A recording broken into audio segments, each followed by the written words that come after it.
1904, family gathering photo found. And historians freeze when they enhance the child's hand. The afternoon light filtered through the tall windows of the Oklahoma Historical Society archives in Oklahoma City, casting long shadows across rows of filing cabinets that held more than a century of forgotten stories. Dr. Sarah Mitchell, a historian specializing in early 20th century African American communities, carefully lifted a dusty cardboard box from the shelf. Her hands, protected by white cotton gloves, trembled slightly with anticipation. For 3 months, she had been cataloging photographic collections donated by estates across the state, and this particular box had arrived just 2 weeks earlier from the descendants of a family in Tulsa. Inside, wrapped in yellowed tissue paper, she found what appeared to be a simple family photograph. The image showed a gathering in a park, dated on the back in faded ink. June 12, 1904, Standpipe Hill. Sarah's breath caught. Standpipe Hill had been part of the thriving Greenwood district, the area that would later be known as Black Wall Street before its devastating destruction in 1921. But this photo predated that tragedy by 17 years, capturing a moment of prosperity and joy that few visual records had survived to document. The photograph showed approximately 15 people arranged in 3 rows. The adults wore their Sunday finest, the men in dark suits with starched collars, the women in white blouses with high necklines and long skirts that brushed the grass. Children sat cross-legged in the front, their faces bright with the unself-conscious happiness of a summer afternoon. Behind them, someone had spread a checkered blanket across the ground, and Sarah could make out the edges of picnic baskets and what appeared to be a wooden crate. Sarah carried the photograph to her workstation and placed it under the magnifying lamp. The quality was remarkable for its age. The photographer had captured extraordinary detail, from the embroidery on a woman's collar to the individual blades of grass in the foreground. As she scanned the faces, trying to imagine the lives behind those steady gazes, her attention was drawn to a boy seated in the center of the front row. He appeared to be about 8 years old, with close-cropped hair and an expression that seemed unusually serious compared to the other children.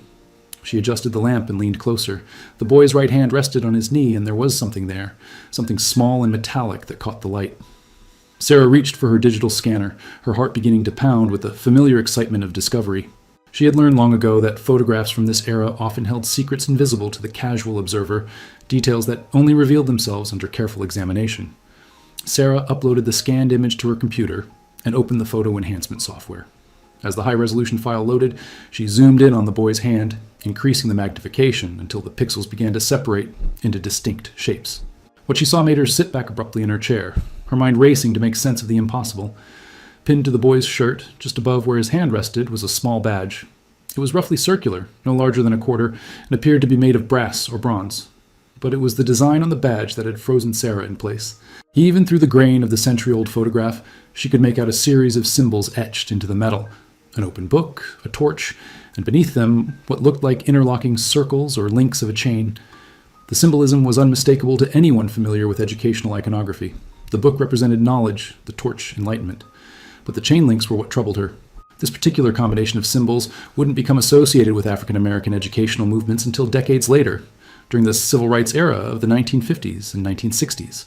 Yet here it was, clearly visible in a photograph from 1904, pinned to a child's shirt at a family gathering in Oklahoma. Sarah pulled up her research files on early African American education in Oklahoma Territory. In 1904, the Jim Crow laws were firmly entrenched. Schools were strictly segregated, and black schools received a fraction of the funding allocated to white institutions. The books were hand-me-downs, the buildings often little more than one-room shacks. It was a time when literacy itself was an act of resistance, when education was simultaneously treasured and constrained by a system designed to limit opportunity. She enlarged the image further, studying every detail of the badge. The craftsmanship appeared deliberate, not crude or hastily made. Someone had designed this symbol with care and intention. Around the edge of the badge, she could just barely make out what might be letters or numbers, but the resolution wasn't quite high enough to read them clearly. Sarah glanced at the clock. It was nearly 6 in the evening, and the building would be closing soon. She saved her work and made copies of the enhanced images, her mind already planning the next steps. Tomorrow, she would bring in the specialized equipment from the university lab, the kind used for forensic analysis of historical documents. But tonight, she needed to do something else first. She pulled the photograph from its protective sleeve once more and turned it over. On the back, beneath the date, someone had written a list of names in careful script. The handwriting on the back of the photograph was faded but legible, written in the formal cursive style common to the era. Sarah carefully transcribed the names into her notebook. Thomas, age 35, Ruth, age 32, Samuel, age 14, Grace, age 12, Daniel, age 8. Esther, age 6. The list continued, documenting 15 individuals in total, with ages and what appeared to be their relationships to one another. Daniel, age 8. Sarah's pulse quickened. That had to be the boy with the mysterious badge. She continued reading the notation beside his name. Daniel, son of Thomas and Ruth Greenwood School. She turned to her computer and opened the digital archives of the Tulsa City Directory from 1904. The records were incomplete. Many African-American families had been underrepresented or omitted entirely from official documentation, but she searched anyway, typing in Thomas and Greenwood. After several frustrating attempts with different spelling variations, she found a single entry. Thomas, Carpenter, Greenwood District. A carpenter. Sarah sat back, considering this information. In 1904, Greenwood was just beginning its transformation into the prosperous business district it would become. African Americans were building not just homes and shops, but an entire community infrastructure, churches, schools, businesses. A skilled carpenter would have been essential to that growth, and clearly based on the clothing in the photograph, Thomas had been successful enough to provide well for his family. But what about the badge? Sarah opened a new search window and began looking for references to educational organizations, fraternal societies, or community groups that might have operated in Oklahoma Territory during that period. She found mentions of churches organizing Sunday schools, of informal reading groups that met in private homes, of determined parents pooling resources to hire teachers for their children. But nowhere did she find any reference to a symbol like the one on Daniel's badge. The next morning, Sarah arrived at the archives an hour before opening, carrying a case of specialized photographic equipment borrowed from her colleague in the university's forensic document laboratory. She set up the camera with its macro lens and arranged the lighting to eliminate glare. Then, with painstaking care, she photographed every millimeter of the original image, creating a series of ultra-high-resolution captures that she could layer and analyze. By noon, she had assembled a composite image with 10 times the detail of her initial scan. She zoomed in on the badge again, and this time, the letters around its edge became visible. NEN, 1899. Sarah's hands shook slightly as she typed the abbreviation into her search engine. NEN. What could it stand for? She tried various combinations. Negro Education Network, National Educational Network, Negro Enlightenment Network. Nothing returned. Relevant results from that time period. Sarah spent the afternoon combing through historical databases, academic journals, and archived newspapers from Oklahoma Territory and the surrounding states. The abbreviation NEN appeared nowhere in the official record, which only deepened the mystery. Organizations from that era, especially those serving African American communities, typically left some trace, meeting minutes in church records, advertisements in black-owned newspapers, and corporation documents filed with territorial authorities. But NEN was a ghost.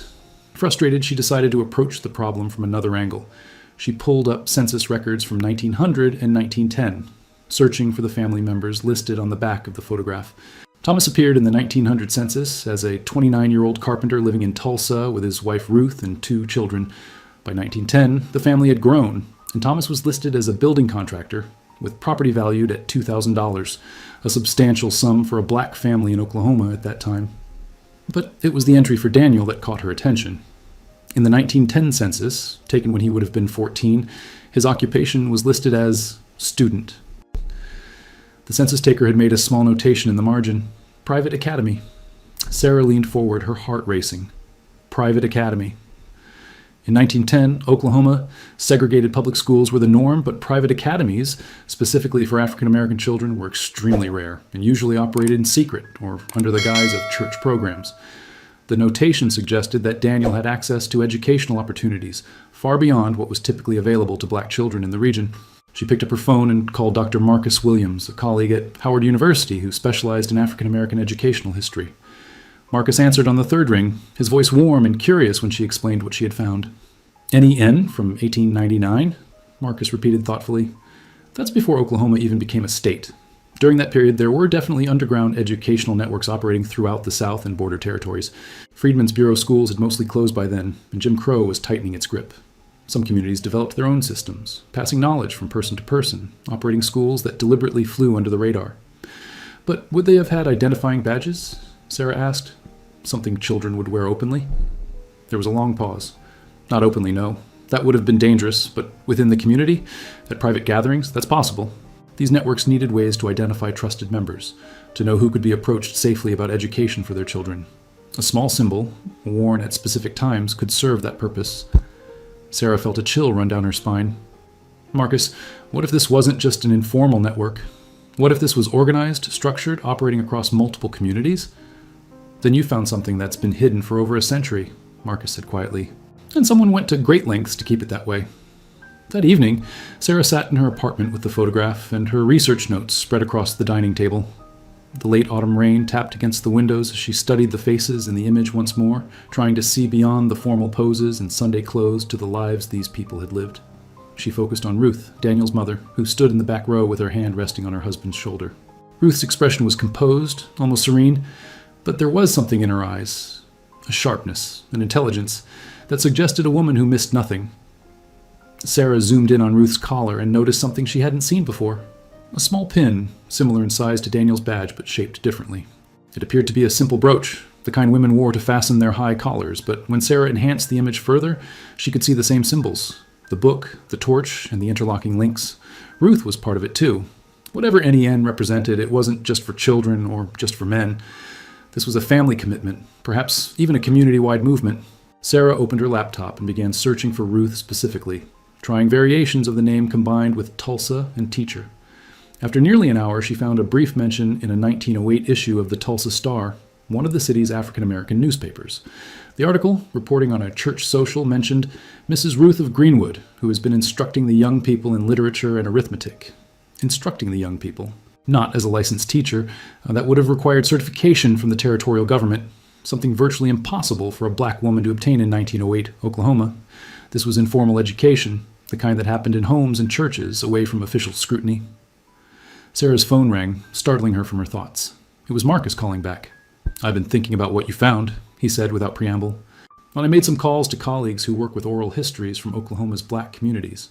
One of them remembered a story her grandmother used to tell about the badge people, educators who wore secret symbols to identify themselves to families seeking schooling for their children.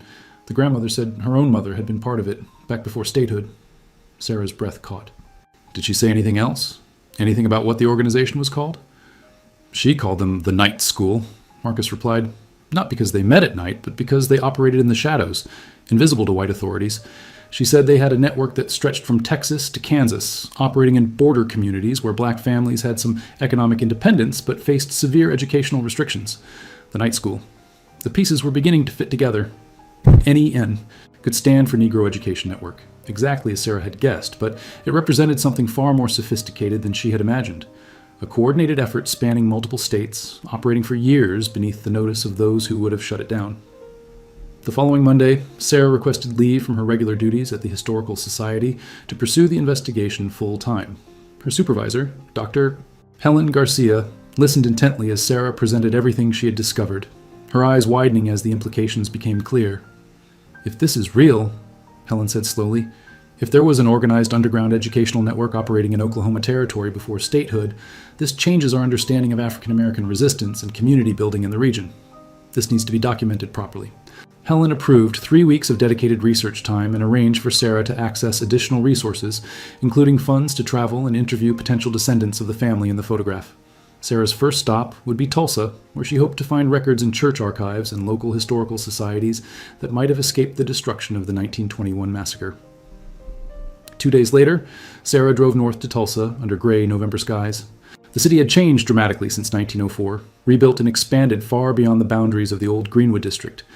But echoes of that vanished neighborhood remained: historical markers, rebuilt churches, the Greenwood Cultural Center dedicated to preserving the memory of Black Wall Street. She began her research at Vernon AME Church, one of the oldest African-American churches in Tulsa. The current building dated from the 1950s, but the congregation had existed since the 1890s, and the church maintained an archive of records that had been rescued from the original building before its destruction. The archivist, an elderly man named Robert, listened to Sarah's explanation with growing interest. When she showed him the enhanced image of Daniel's badge, his expression changed to something between recognition and disbelief. "My grandmother had something like that," he said quietly. "She kept it in a wooden box with her Bible. I saw it when I was a boy, after she passed.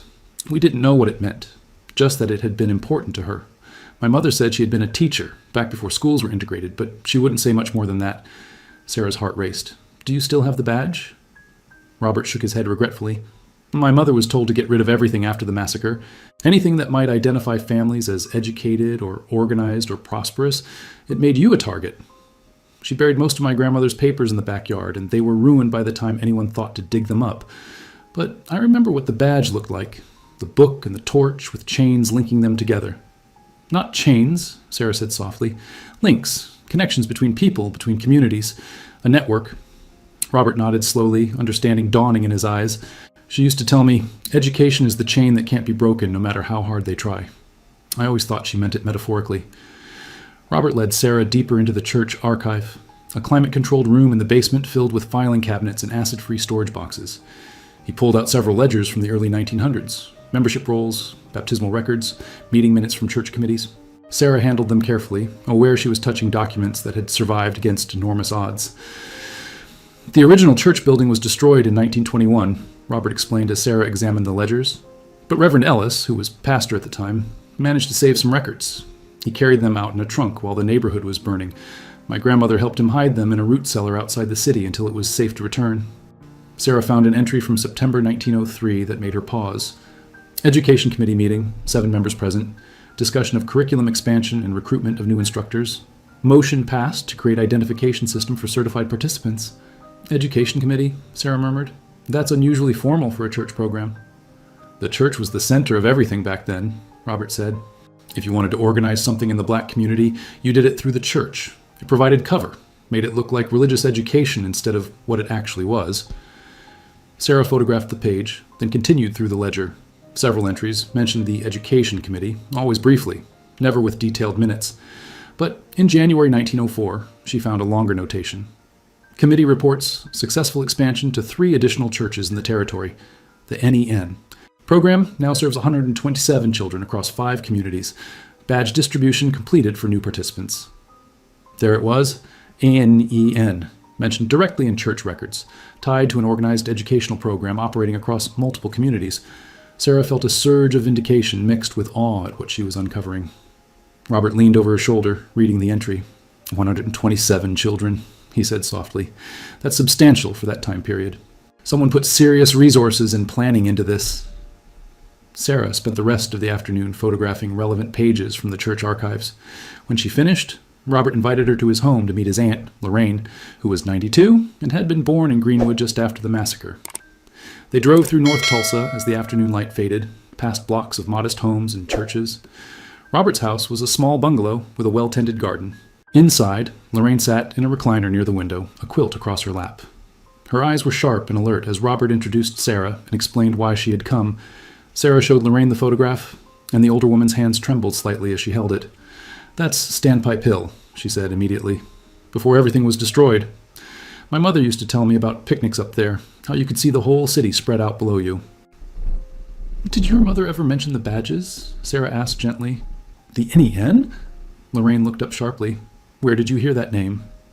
Lorraine set the photograph down carefully and was quiet for a long moment, her eyes distant with memory. Finally she spoke, her voice soft but clear. My mother was born in 1890.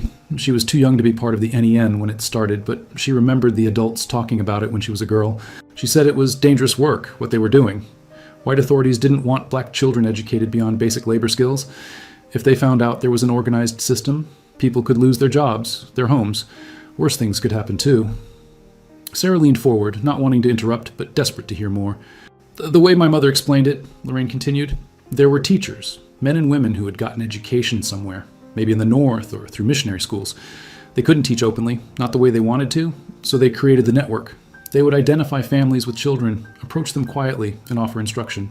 Reading, writing, arithmetic, but also history and science and literature, things that weren't taught in the colored schools. And the badges? Sarah prompted. The badges were for identification, Lorraine said. If you wore one, it meant you were part of the network, either a teacher or a family that had been approved. It was a way to know who you could trust. My mother said her family didn't have the resources to pay the teachers, so they contributed in other ways. Her father was a blacksmith, and he made some of the badges himself. That's how she knew what the symbols meant. Lorraine reached for a notepad on the side table and drew with a shaky hand. The book, the torch, the interlocking links. The book is knowledge. The torch is enlightenment, bringing light into darkness. And the links represent the network itself, how they were all connected, supporting each other. No single link could hold everything together, but together they were strong. Sarah felt tears prick her eyes. Do you know what happened to the network after 1921? Lorraine's expression darkened. The massacre destroyed more than buildings. It destroyed trust, safety, community. People were scattered across the city and the state. Some never came back. The network couldn't operate the same way after that. Too many people dead or displaced, too much fear. But my mother said the teachers kept teaching, just in smaller groups, more carefully. The badge system ended, but the spirit of it continued. Robert brought them tea while Sarah took notes, her hand cramping from writing so quickly. Lorraine told stories her mother had passed down, about children learning to read by candlelight in church basements, about arithmetic lessons disguised as Bible study, about high school level instruction provided to teenagers whose official schooling had ended at 8th grade. The boy in the photograph, Sarah said, pointing to Daniel. Do you know anything about what happened to him? Lorraine studied the image, then shook her head. I don't recognize the family specifically, but Robert might be able to help you find descendants. There are still families in Tulsa whose grandparents survived the massacre. Over the next week, Sarah worked with Robert to identify potential descendants of the family in the photograph. Using census records, church membership rolls, and death certificates, they traced the family's movements through the decades. Thomas had died in 1923, likely from injuries or illness related to the massacre and its aftermath. Ruth had lived until 1945, working as a seamstress and continuing to teach neighborhood children informally until her death. But it was Daniel's story that proved most remarkable. Sarah found his name in the 1920 census, listed as a 24-year-old schoolteacher living in Muskogee, about 50 miles south of Tulsa. In 1925, he appeared in the records of the Dunbar School in Oklahoma City, identified as a principal. By 1930, he had moved to Topeka, Kansas, where he taught high school and became involved in the early legal challenges to school segregation. The trail grew clearer in the 1940s.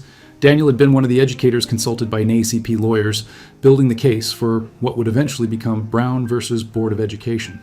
His testimony about educational inequality in Oklahoma, rooted in decades of personal experience, had been cited in preliminary briefs. He died in 1951, 3 years before the Supreme Court's landmark decision, but his work had contributed to the foundation of that victory. Sarah sat in the archives late one evening, reading through old newspapers on microfilm, and found Daniel's obituary in the Kansas City Call, a black newspaper. The obituary mentioned his work in education, his advocacy for integration, and his commitment to ensuring every child had access to quality schooling. But there was one line that made Sarah's breath catch. Mr. Daniel credited his passion for education to his parents, who instilled in him from childhood the belief that knowledge was the most powerful tool for freedom.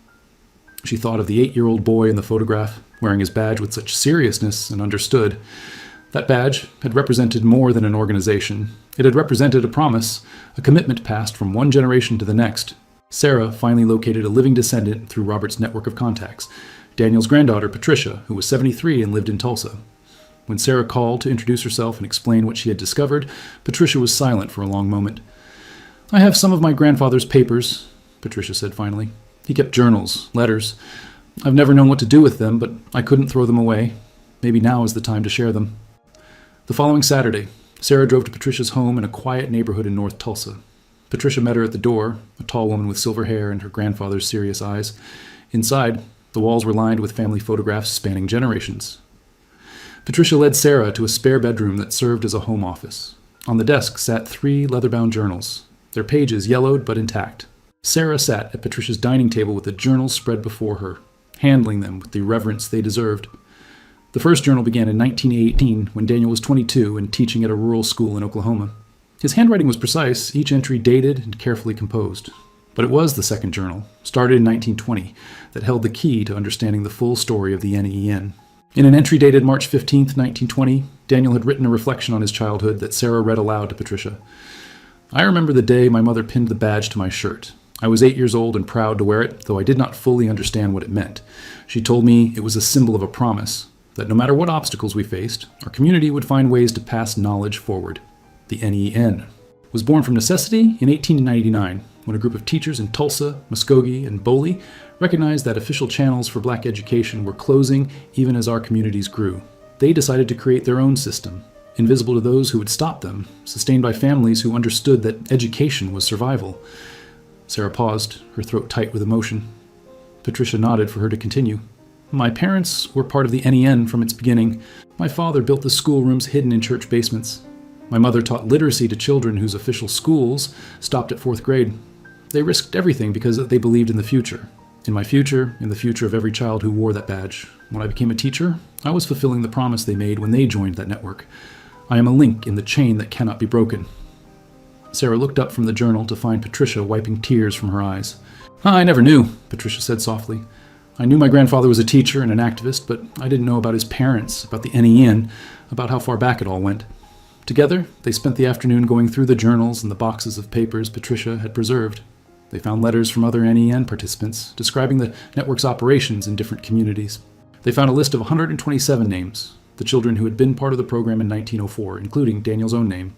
They found photographs, including one that showed Daniel as an adult, wearing a suit and standing in front of a classroom, with a small badge visible on his lapel, the same badge from the 1904 photograph. As the light faded outside, Sarah carefully repacked the documents, knowing they would need to be properly archived and preserved. But she left one item with Patricia, the original family photograph from 1904, now reunited with Daniel's journals and restored to his descendants. "This belongs with your family," Sarah said, "but I hope you'll allow us to share the story, to let people know what your great-grandparents and their community built, how they resisted oppression through education, how they created something that lasted generations." Patricia held the photograph gently, looking at the faces of ancestors she had never met but whose legacy lived in her. "My grandfather used to tell me that knowledge passed forward is never lost. I understand now what he meant. Yes, share the story. Let people know what they did." 6 months later, the Oklahoma Historical Society opened an exhibition titled "The Badge of Knowledge, the Negro Education Network and Underground Schools of Oklahoma Territory, 1899-1925. The 1904 photograph held pride of place, with Daniel's badge visible in high resolution on a large display panel. Beside it were his journals, documents from church archives, oral histories collected from descendants of other NEN participants, and a carefully researched timeline of the network's operations. On opening night, Patricia stood beside Sarah, surrounded by other descendants of NEN families who had come forward after news of the discovery spread through the community. They shared stories their grandparents had told them, pieces of a puzzle that finally formed a complete picture. The network had operated for more than 25 years, teaching thousands of children, training teachers who would go on to challenge segregation laws, and laying groundwork for the civil rights battles that would come decades later.